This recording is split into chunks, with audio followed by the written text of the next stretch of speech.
Bharat America शेतकरी विरोधी करार रद्द करावा आणि अतिवृष्टीग्रस्त शेतकऱ्यांना जाहीर केलेली हेक्टरी 17,000 रुपयांची पीक विमा मदत तात्काळ द्यावी या मागणीसाठी अकोल्यात जिल्हाभर रास्ता रोको आंदोलन करण्यात आले।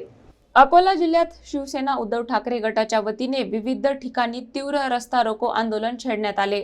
भारत सरकारने अमेरिकासोबत केलेला करार शेतकरी विरोधी असल्याचा आरोप करत हा करार तात्काळ रद्द करावा अशी प्रमुख मागणी आंदोलनकर्त्यांनी केली। या करारामुळे शेतीमालाच्या आयात निर्यातीवर परिणाम होऊन स्थानिक शेतकरी आर्थिक अडचणीत येतील असा दावा करण्यात आला। दरम्यान राज्य सरकारने अतिवृष्टीग्रस्त शेतकऱ्यांना पीक विम्यापोटी हेक्टरी 17,000 रुपये मदत देण्याची घोषणा केली होती। मात्र ही रक्कम अद्याप शेतकऱ्यांच्या खात्यात जमा झालेली नसल्याने संताप व्यक्त करण्यात आला। तातडीने निधी वितरित करून शेतकऱ्यांना दिलासा द्यावा अशी मागणी करण्यात आली। जिल्ह्यातील महामार्ग आणि तालुका ठिकाणी कार्यकर्त्यांनी रस्ता रोको करत जोरदार घोषणाबाजी केली।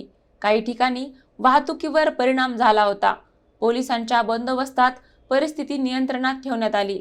शेतकऱ्यांच्या न्याय मागण्या मान्य करून केंद्र आणि राज्य सरकारने त्वरित निर्णय घ्यावा अशी भूमिका आंदोलनकर्त्यांनी स्पष्ट केली। या देशातल्या शेतकऱ्यांच्या शेतमालाचे भाव एकदम कमी झालेले आहेत। आपण पाहतो कापसाचे 9,000 रुपये क्विंटलवर गेलेला कापूस आज 7,500 रुपये क्विंटलनं बाजारात विक्री होत आहे।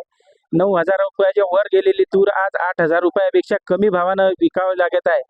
सोयाबीन असेल, हरभरा असेल, या सर्व पीक मालाचे भाव एकदम कमी झालेत आणि जेव्हा अमेरिकेतून शेतमालाची आवक होईल तेव्हा यापेक्षा सुद्धा जास्त भाव कमी होतील। म्हणून आज या ठिकाणी जिल्हा शिवसेनेच्या वतीनं जिल्हाभरात 36 ठिकाणी हे आंदोलन होत आहे।